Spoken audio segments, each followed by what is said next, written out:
Hi, I'm Jess Van Ostrand, Director of Exhibitions and Public Programs at LMCC, and I'm going to give you a brief walkthrough of Daniel Shieh's exhibition, Where Time Runs Backwards.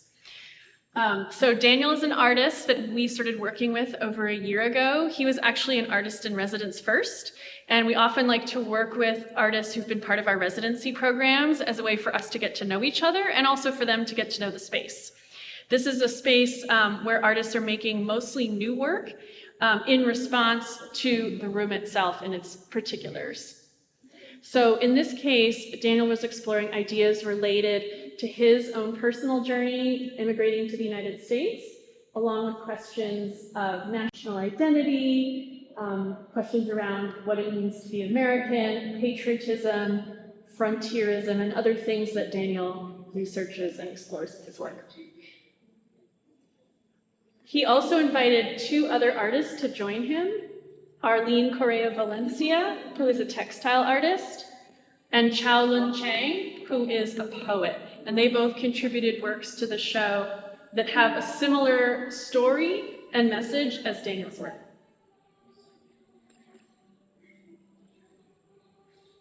So this work here is called Power Play, and Daniel built this as a way to ask questions in a playful way about power dynamics. So the way he described it to us is that he was hoping that children and their parents might enjoy experiencing this piece together.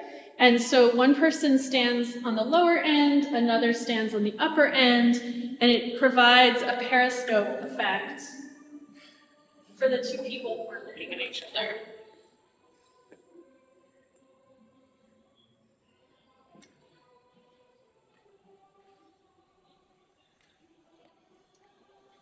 This piece over here looks like a replica of a military bunker.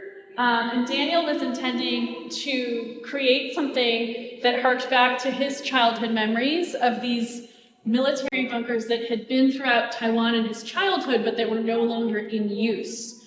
So they were meant to offer emergency protection if there had been an attack, but most of them have remained in place and are not being used one way or the other. And Daniel thought it would be interesting to recreate one, but with more of a, or less of a threatening environment. And this is his thought of what they were like to him as children. He cut out a window, so it could almost be that you are playing inside somewhere, looking out a window at the sun shining through. So it's more of an inviting and positive connotation. Because this is his memory as a child, not understanding the threat of war and things like that.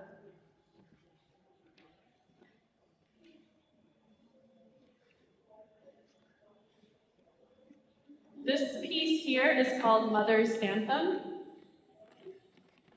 These are radios, 16 radios. Wait, now I just said 30 number. 30 radios. Excuse me. They're each playing a different version of the national anthem in a different language. So 30 different languages of different translations. However, Daniel has assembled them in such a way that they look like and sound like a chorus.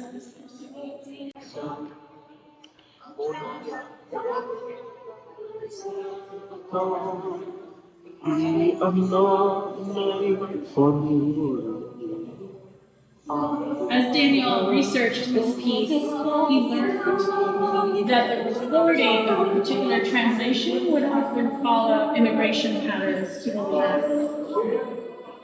And in some ways, the US recorded it for political motives, and in other ways, it was meant to be offered to people who had newly arrived.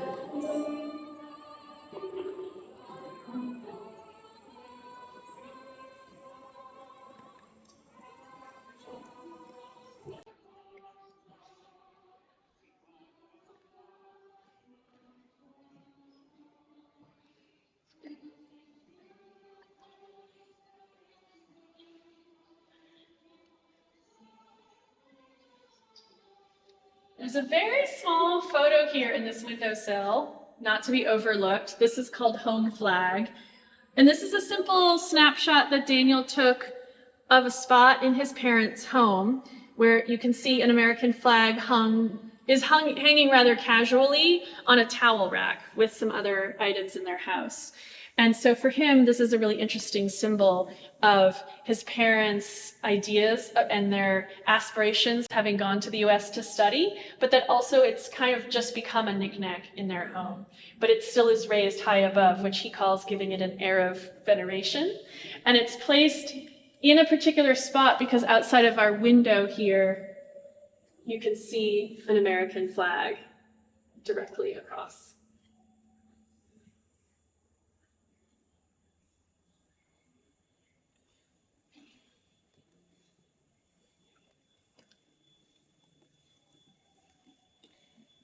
So Daniel's interest in American exploration and the idea of frontierism comes across in this work. This is a piece based on the NASA project that started in the early 1970s, where sounds of humanity were recorded and put on what was called a golden record and put on a space shuttle.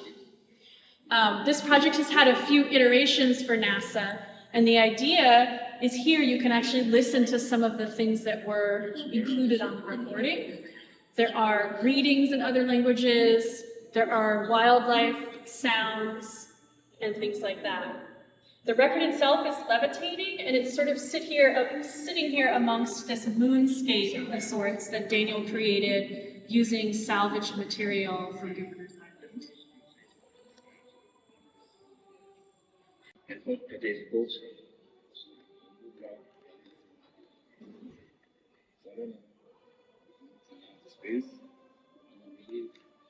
So overall, I think Daniel has done a really beautiful job of thinking about the architecture of the room, incorporating some elements from Governor's Island, where we are positioned, and telling a really personal story that's relatable to a lot of people.